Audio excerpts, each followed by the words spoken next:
गर्मी में बहू का नीले ड्रम का जुगाड़। कितनी गर्मी लग रही है, ऊपर से इस चूल्हे के धुएं से और दम घुटता जा रहा है। पूनम अपने छोटे से घर में मिट्टी के चूल्हे के पास बैठी गर्मी से बहुत परेशान हो रही थी। तभी घर में उसके बूढ़े सास ससुर मदन और जानकी आते हैं तो दोनों धुएं के कारण खांसने लगते हैं। अरे बहू, ये धुआं इतना कैसे फैल गया? अरे यहाँ तो दम घुट रहा है मेरा। माँ जी, बापू जी, आप दोनों बाहर आंगन में जाकर बैठ जाइए, यहाँ धुएं से और तकलीफ होगी आपको। दोनों घर के आंगन में जाकर बैठ जाते हैं। बाहर आंगन में मदन की बेटी कविता बर्तन धो रही थी। पता नहीं कभी ये गर्मी का कहर हम गरीबों का पीछा छोड़ेगा। माँ, जब तक खाने की व्यवस्था नहीं हो जाती आप दोनों बाहर ही बैठिए। बेटिया, यहाँ भी तो गर्मी से दम घुट रहा है। पूनम का घर अंदर से एक कमरे का छोटा सा घर है, जहाँ केवल एक चारपाई, मिट्टी का चूल्हा, एक पुराना टेबल फैन और कुछ ही मिट्टी के बर्तन थे। गर्मी का मौसम चल रहा था। कड़ाके की गर्मी से पूनम का शरीर पसीना पसीना हो चुका था। थोड़े समय बाद खाना बनकर तैयार हो जाता है तो सब घर में आते हैं। कविता, बच्चे कहाँ हैं? बाहर खेल रहे होंगे कहीं वो। बाहर इतनी गर्मी है, ये बच्चे भी ना मेरी एक नहीं सुनते। अगर रोज रोज वो बाहर धूप में खेलते रहेंगे तो वो बीमार हो जाएंगे। क्या हो गया इस पंखे को? चालू होने के बाद भी ये हवा नहीं दे रहा। गर्मी के मारे दम घुटने लगा है। माँ, ये पंखा बहुत पुराना हो चुका है, इसलिए इसकी हवा नहीं आ रही। बहू, तू खाना जल्दी बना दिया करना। तेरे खाना बनाने के चक्कर में पूरे घर में धुआं हो जाता है और फिर हमें काफी समय तक बाहर धूप में ही बैठना पड़ता है। बापूजी, हमारे पास एक ही चूल्हा है। पहले मैं सब्जी बनाती हूँ, फिर रोटियाँ बनाती हूँ। इस वजह से खाना बनाने में समय लगता है। अरे पसीने से तो पूरे शरीर में खुजली हो रही है मेरे। जानकी, मैं दरिया पर जा रहा हूँ नहाने। पसीने से पूरा शरीर गीला हो गया है मेरा। मदन बाहर चला जाता है।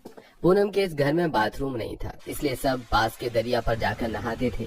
और गर्मी से बचने के लिए न उनके घर पर कूलर था, न अच्छा पंखा। थोड़े समय बाद पूनम के दो बच्चे रोहन महेश घर आते हैं। दोनों भी पसीने से पूरे भीग चुके थे। कहाँ गए थे तुम दोनों? पता है ना बाहर कितनी गर्मी है। तभी महेश मिट्टी के मटके से पानी पीता है तो उसे उल्टी हो जाती है। महेश, क्या हुआ बेटा? माँ, ये पानी तो कितना कड़वा और गर्म है, पिया भी नहीं जा रहा है। बेटा, ये काफी पुराना हो गया है ना, तो गर्मी के कारण इसमें बदबू फैल गई है। पीने का पानी महीनों गिनती नहीं आ रहा। गर्मी का मौसम आया नहीं कि मीठे पानी नल में आना ही बंद हो जाते हैं। पूनम के परिवार वाले बड़ी गरीबी में अपना जीवन बिता रहे थे। थोड़े समय बाद पूनम का पति संदीप घर आता है। अरे पूनम, जल्दी खाना निकालो, आज कारखाने में बहुत काम है, मुझे जल्दी भी जाना है। थोड़े समय बाद सब घर में फर्श पर खाना खा रहे थे। जी, आप कहीं से एक अच्छा पंखा ले आइए ना, गर्मी के कारण घर में बैठा ही नहीं जा रहा है और ये पंखा भी हवा नहीं दे रहा। हाँ बेटा, तू कैसे भी करके एक पंखा ले ही आ, वरना ये गर्मी हमारी जान ही ले लेगी। इस साल गर्मी तो कुछ ज्यादा ही लग रही है, पहले तो इतनी गर्मी कभी नहीं लगती थी। कविता, यहाँ पास में जो कारखाना है ना, जहाँ मैं काम करता हूँ, उस कारखाने में 4 भट्टियाँ शुरू हो चुकी हैं। उसी के भाप से गांव में इतनी गर्मी महसूस हो रही है। उन भट्टियों का तापमान इतना खतरनाक होता है कि वो बारिश को भी रोक देते हैं। अरे जब वो कारखाना इतना खतरनाक है तो बेटा तू वहाँ काम ही क्यों करता है? क्या करूं बाबा, यहाँ करने लायक कोई काम नहीं है। बड़ी मुश्किल से ये एक काम मिला है मुझे। संदीप पास के कारखाने में मजदूरी करता है, जहाँ कारखाने में प्लास्टिक के पुराने ड्रम को पिघलाकर नए ड्रम बनाए जाते हैं। थोड़े समय बाद संदीप अपने काम पर चला जाता है। शाम का समय। अब खाना बनाऊंगी तो फिर से चूल्हे का धुआं घर में हो जाएगा। एक काम करती हूँ, मैं एक और मिट्टी का चूल्हा बनाकर इस चूल्हे के साथ उसे जोड़ देती हूँ। फिर एक चूल्हे पर मैं सब्जी बनाने रख दूंगी और दूसरे पर रोटियां बनाती जाऊंगी। इससे खाना जल्दी भी बन जाएगा और किसी को ज्यादा देर तक बाहर भी नहीं बैठना पड़ेगा। तभी पूनम एक और मिट्टी का चूल्हा बनाती है और उसे अपने चूल्हे के साथ चिपका कर दोनों चूल्हों पर एक साथ खाना बनाती है। रात का समय। संदीप अपने साथ एक नीला प्लास्टिक का ड्रम लेकर घर आता है। आप ये ड्रम क्यों लेकर आए हो जी? ये थोड़ा खराब हो चुका है तो कारखाने वाले से फेंक रहे थे, मैं इसे घर ले आया, सोचा अपने किसी काम आ जाए, ये राशन या कोई सामान रखने के लिए। हम गरीबों के घर कहाँ इतना राशन होता है जी कि हम उसे इस ड्रम में रख सके। कोई नहीं, हमारे कुछ तो काम आएगा ये। संदीप की आमदनी बहुत कम थी, जिसमें उसके परिवार वाले बड़ी गरीबी में पेट कोट काट कर अपना जीवन बिता रहे थे। रात का समय, सब घर में फर्श में सोए हुए थे। यहाँ तो गर्मी से नींद ही नहीं आ रही है। गर्मी के कारण किसी को भी नींद नहीं आ रही थी। तभी जिस चारपाई पर मदन और जानकी सोए हुए थे, उसका एक पहिया कमजोर होने की वजह से टूट जाता है। अरे अब इसका ही टूटना बाकी था। अरे पता नहीं कब हम गरीबों के जीवन से ये परेशानियां खत्म होगी। पापा, आप दोनों यहाँ नीचे आकर सो जाइए। अब बिना कूलर के और पंखे के इस गर्मी भरे मौसम में कोई भी चैन की नींद नहीं सो पाता। अगले दिन संदीप अपने काम पर चला जाता है और कविता अपनी क्लास चली जाती है। कविता इलेक्ट्रिक कोर्स सीख रही थी। माँ जी, आप बच्चों का ध्यान रखना, मैं जंगल से लकड़ियाँ लेकर आती हूँ। घर में लकड़ियाँ खत्म हो चुकी हैं। पूनम बाहर चली जाती है। तभी दोनों बच्चे उस नीले ड्रम को नीचे गिराकर उसके अंदर घुसकर खेलने लगते हैं। उसे धकेल कर घुमाते जाते हैं। अरे बच्चों, लग जाएगा तुम्हें। कितना मजा आ रहा है। अब मेरी बारी है भैया। तभी महेश ड्रम के अंदर घुस जाता है और रोहन उस ड्रम को लौटाने लगता है। ये बच्चे भी ना बड़े शैतान हो गए हैं। चलिए जी, हम बाहर जाकर पेड़ की छांव में खुली हवा में बैठते हैं। थोड़े समय बाद पूनम लकड़ियां लेकर घर आती है तो बाहर आंगन में उसके सास ससुर एक पेड़ के नीचे बैठे थे और जानकी गीली मिट्टी के ऊपर लेटी हुई थी। अरे माँ जी, आप यहाँ जमीन पर गीली मिट्टी पर क्यों लेट गए? अरे बहू, घर में तो गर्मी के मारे लेटा नहीं जा रहा और यहाँ जमीन भी गर्म थी तो मैंने थोड़ा यहाँ पानी डाल दिया और इसी गीली मिट्टी पर लेट गई। इससे थोड़ी ठंडक तो मिल रही है मुझे। क्या हाँ माँ जी, आप भी? पूनम घर में आती है तो दोनों बच्चे ड्रम से खेल रहे थे। ये लो, घर में कोई नई चीज आई नहीं कि इनकी शैतानी शुरू हो जाती है। पूनम दोनों बच्चों को बाहर भेज देती है। पसीने से तो पूरा शरीर गीला हो गया मेरा। इस समय नदी पर जाकर नहाना ठीक नहीं रहेगा। अंधेरा होने दो, मैं तब चली जाऊंगी वहाँ नहाने। तब तक घर की सफाई कर लेती हूँ। पूनम घर की सफाई करने में लग जाती है। कुछ दिन बाद अब गर्मी में फर्श पर सोने से मदन और जानकी की पीठ पर लाल दाग हो चुके थे, जो उन्हें बहुत तकलीफ दे रहे थे। रात का समय, सब घर में थे। नहीं, मैं यहाँ नहीं सोऊंगी। फर्श पर इतनी गर्म भाप लग रही है कि पूरी पीठ लाल हो गई है मेरी। माँ, मेरे पास जैसे ही पैसे आएंगे मैं आपके लिए दूसरी चारपाई ले आऊंगा, पर तब तक तो आप सो जाइए। नहीं, इस गर्मी में तू ही सो, मैं बाहर जाकर बैठती हूँ। मुझे नहीं मरना इस गर्मी में। जानकी बाहर चली जाती है। जी माँ जी को चारपाई के सिवाय नींद नहीं आती। मैं कहाँ से लाऊं नई चारपाई पूनम? जो पैसे मिले थे उसमें राशन और बिजली का बिल आ गया। अब तुम भी जानते हो कि मेरी कमाई कितनी कम है। कम आमदनी के चलते संदीप अपने परिवार की किसी भी जरूरत को पूरा नहीं कर पा रहा था। अगले दिन पूनम घर में सफाई कर रही थी, तभी सबकी नजर उस नीले ड्रम पर पड़ती है। अगर मैं इस ड्रम से माँ जी के लिए बेड बनाऊं तो एक काम करती हूँ, मैं इस ड्रम को 2 हिस्सों में काट देती हूँ। तभी पूनम 5 रुपए का एक ब्लेड लेकर आती है और उसकी सहायता से उस प्लास्टिक के ड्रम को खड़ा बीच में से काट कर उसके 2 हिस्से कर देती है। अब दोनों ही हिस्से नाव की तरह दिख रहे थे। अब इन दोनों को घर के एक कोने में आसपास रख देती हूँ और इनके अंदर मिट्टी भर देती हूँ। पूनम दोनों हिस्सों को घर के एक कोने में आसपास रख देती है और उनके नीचे चारों ओर से ईंटों के सपोर्ट दे देती है ताकि दोनों अपनी जगह से हिले डुले नहीं। तभी पूनम बाहर आकर आंगन में मिट्टी लेकर घर के अंदर आती है और अब बार बार पूनम को मिट्टी ले जाते देखकर बाहर बैठे मदन जानकी दंग रह जाते हैं। अरे बहू, तू ये मिट्टी घर के अंदर क्यों ले जा रही है? माँ जी, मैं आपके लिए एक चीज बना रही हूँ। पूनम अंदर चली जाती है। बहू, क्या चीज बना रही है? पता नहीं, चलिए देखते हैं। दोनों घर में आते हैं तो पूनम ने दोनों ड्रम के टुकड़ों को मिट्टी से पूरा भर दिया था और उसने मिट्टी को भी बराबर लेवल में दबाकर सही कर दिया था। बहू, ये क्या कर रही है तू? माँ जी, मैं आपके लिए बेड बना रही हूँ। तभी पूनम दोनों ड्रम के टुकड़ों को मिट्टी के अंदर थोड़ा थोड़ा पानी डालकर उस मिट्टी को थोड़ा गीला कर देती है और उस मिट्टी के ऊपर अनाज की बोरियां डालती है और उन पर भी थोड़ा थोड़ा पानी छिड़क कर उन्हें भी गीला कर देती है। अरे बहू, ये क्या कर रही है तू? भला यह कैसा बेड है? 1 मिनट माँ जी। तभी पूनम उन बोरियों पर 2 बड़ी पन्नियां डालकर उन पर 2 चादरें बिछा देती है। माँ जी, बापू जी, अब आप दोनों इन दोनों बेड पर लेट जाइए। ये कैसे बेड बनाए हैं तूने बहू? भला ऐसे बेड कहाँ होते हैं? दोनों ड्रम के बने उन दोनों बेड पर लेट जाते हैं। अरे इस पर तो कितना ठंडा लग रहा है, ये चादर तो बर्फ की तरह ठंडी हो गई। हाँ हाँ, ये तो बहुत ठंडा लग रहा है। बहू, कैसे किया तूने ये?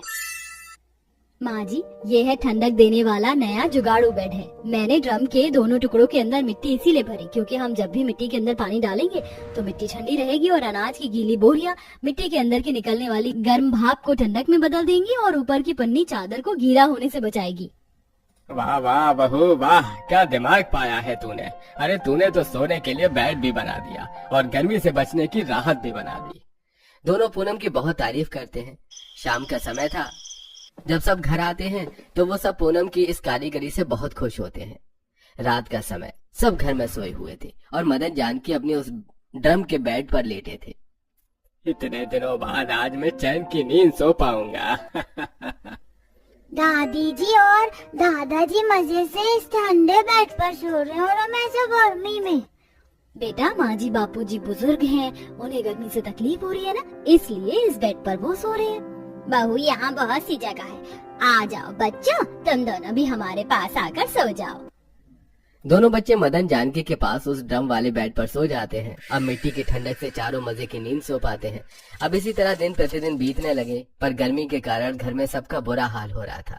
एक शाम, पूनम ये लो 1500 रुपए, घर का राशन ले आना। अब बाकी पैसों में माँ जी बाबूजी की दवाई ले आता हूँ और बिजली का बिल भरकर थोड़े पैसे कविता को क्लास की फीस दे देता हूँ।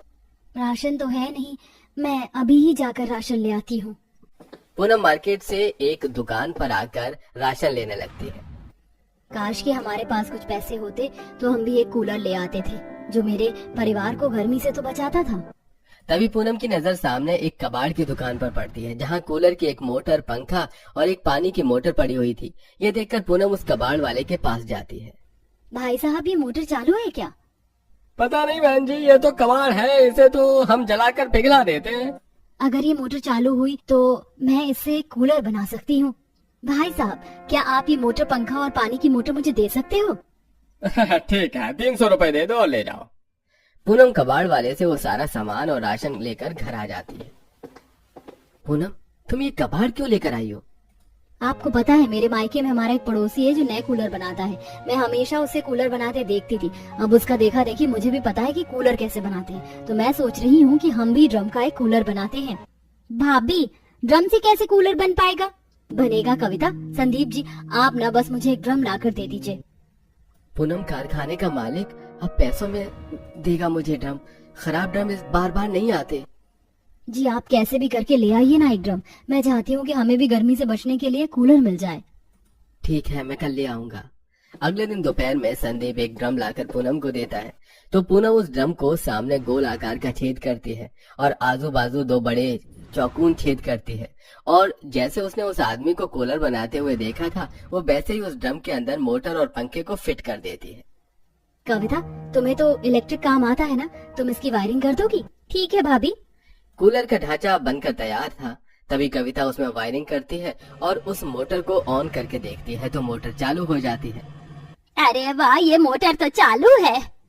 भाभी, अब पानी तो हम इसमें डाल देंगे, पर आप इन फड़कों पर लगाने के लिए घास कहाँ से लाएंगी?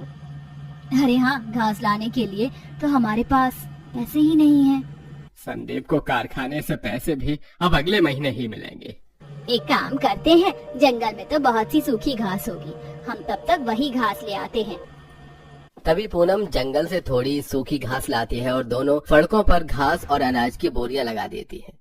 रात का समय, पूनम का ड्रम कूलर बनकर तैयार था और वो सबको काफी ठंडी हवा भी दे रहा था। अरे वाह, इस कूलर की तो कितनी अच्छी हवा आ रही है। पूनम, तुम तो कमाल हो यार, कहाँ से लाती हो तुम ऐसे जुगाड़? अपने जुगाड़ से हजारों रुपए का कूलर हमने 500 रुपए में बना लिया। माँ, जब आप ये चीजें बना रहे हो तो हमारे लिए फ्रिज भी बना दीजिए ना, इतनी गर्मी में गर्म पानी नहीं पिया जाता हमसे। हाँ हाँ बहू, बात तो सही है रोहन की, गर्म पानी सच में पिया नहीं जा रहा। पर माँ जी, फ्रिज बनाना मुझे नहीं आता। मुझे आता है भाभी, हम कबाड़ से पुराने फ्रिज का सामान ले आएंगे, आप बस ड्रम से फ्रिज का ढांचा बना देना, बाकी काम मैं कर लूंगी। कुछ दिन बाद संदीप किसी से कर्ज लेकर पुराने फ्रिज का सामान और एक ड्रम लेकर आता है, जिसके बाद कुछ दिनों की मेहनत से कविता और पूनम उस ड्रम का एक फ्रिज बना लेते हैं, जिसके बाद उन्हें ठंडा पानी पीने का सुख प्राप्त हो जाता है। एक शाम, भाभी 4 दिन से मैंने नहाया नहीं है, चलिए ना हम दरिया पर जाकर नहा कर आते हैं। हाँ मैंने भी 2 दिन से नहाया नहीं, चलो नहा कर आते हैं। दोनों बाहर आते हैं तो थोड़ा अंधेरा हो चुका था। तभी दोनों दरिया पर आकर नहाने लगते हैं। तभी गांव के कुछ छिछोरे लड़के उन्हें देखने लगते हैं तो कविता की नजर उन पर पड़ जाती है। भाभी कुछ लड़के हमें देख रहे हैं। कहाँ? वहाँ पेड़ के पीछे। पूनम उन लड़कों को देखती है। चलो कविता हम घर चलते हैं। दोनों घर आकर मदन और संदीप को सारी बात बताते हैं। क्या? कौन था वो बदमाश? मैं उन्हें जिंदा नहीं छोड़ूंगा। छोड़िए ना संदीप जी, क्यों उन बदमाशों के मुंह लगना। मैं कब से कह रही हूँ कि घर में एक बाथरूम बना लो, ऐसे नदी पर जाकर नहाना अच्छी बात नहीं है। मैं भी कब से यही सोच रहा हूँ माँ, पर मेरे पास पैसे ही नहीं जम पा रहे हैं। तभी पूनम की नजर ड्रम के टूटे हुए टुकड़ों पर पड़ती है। संदीप जी हम घर के एक कोने में ड्रम से एक बाथरूम बना लेते हैं ना। वो कैसे? हम ड्रम का प्लास्टिक बड़े बड़े साइज में काटेंगे और उन्हें गर्म करके पतला दीवार की तरह शेप देंगे और घर के कोने में उन्हें लगाकर एक बाथरूम बना लेंगे। हाँ उपाय तो तुम्हारा बढ़िया है, चलो कोशिश करके देखते हैं। अगले दिन संदीप 4-5 ड्रम लेकर आता है और सब उसे काट कर गर्म करते हैं और उन्हें चपटा करके गर्म से चिपका कर बड़े बड़े दीवार की तरह 2 ढांचे बना लेते हैं। प्लास्टिक की दीवारें तो बन गई, चलिए अब इन्हें घर के कोने में लगा देते हैं। तभी सब उन बड़े प्लास्टिक की शीट को दीवार के कोनों पर कील से ठोक कर लगा लेते हैं, जिसके बाद घर के कोने में एक छोटा सा बाथरूम बन जाता है। जिसके बाद अब सब अपने उस नए बाथरूम में नहाने लगे। इसी तरह पूनम ड्रम के प्लास्टिक से छोटी रसोई भी बना लेती है और एक शाम अगर इंसान कोशिश करे तो वो कबाड़ से भी काफी अच्छी चीजें बना सकता है। कभी सोचे भी नहीं थे हमने कि बेकार से ड्रम आज हमारी इतनी जरूरतों के काम आएंगे। कविता अब तक आई क्यों नहीं माँ? हाँ आज तो आने में उसे बहुत देर हो गई। तभी कविता घर आती है। माँ, बाबा, भाभी क्या हुआ कविता? भाभी मुझे इस गांव के इलेक्ट्रिक डिपार्टमेंट में 20,000 रुपए महीने से नौकरी मिल गई है। अरे वाह, ये तो बहुत खुशी की बात है कविता। जी भाई, और मजे की बात ये है कि अब मैं आपको भी वहाँ कॉन्ट्रैक्ट बेस पर नौकरी से लगा दूंगी और आपको 10,000 रुपए महीना पगार मिलेगी। ये तो बहुत खुशी की बात है बेटा। भगवान जी आपका बहुत बहुत धन्यवाद कि मेरी बच्ची की मेहनत रंग लाई और उसे इतनी अच्छी नौकरी मिल गई। हमारी कविता की मेहनत रंग कैसे ना लाती माँ जी, इसने इतनी मेहनत जो की है इस नौकरी को पाने के लिए। अब तो तेरा सपना पूरा हो गया ना कविता। अब हम जल्द से जल्द कोई अच्छा सा लड़का देखकर तेरा ब्याह करवा देंगे। नहीं माँ, मैं अभी शादी नहीं करूंगी। पहले मैं अपने इस परिवार को गरीबी के दलदल से बाहर निकालूंगी। आप सबने मुझे पढ़ने के लिए इतना संघर्ष किया। आज मैं जो कुछ बनी हूँ अपने भाई की बदौलत, इनकी मेहनत से बनी हूँ माँ। पहले मैं अपने भाई और आप सबकी गरीबी अपने दम पर दूर करूंगी, फिर शादी करूंगी। ये सुनकर संदीप और उसके माता पिता की आंखों में आंसू आ जाते हैं। मेरी बहन तो हमारे बारे में कितना सोचती है। कैसे ना सोचती भाई, एक पिता की तरह आपने हर खुशी को पूरा किया है। मुझे जीवन में कभी किसी चीज की कमी नहीं होने दी आपने। तो आज जब मैं कामयाबी के मुकाम पर आ चुकी हूँ तो मैं आपको कैसे भूल सकती हूँ। दोनों एक दूसरे के गले लगकर रोने लगते हैं। आप दोनों भाई बहन के इस प्रेम को किसी की नजर ना लगे और दोनों इसी तरह जीवन भर हंसते खेलते मुस्कुराते रहें। सब कविता की नौकरी की खबर सुनकर बहुत खुश होते हैं। उसके बाद कविता उसी डिपार्टमेंट में अपने भाई को भी काम दिला देती है और दोनों भाई बहन वहाँ काम करके खुशी खुशी अपने परिवार के साथ अपना जीवन बिताते हैं और अपनी गरीबी दूर करते हैं।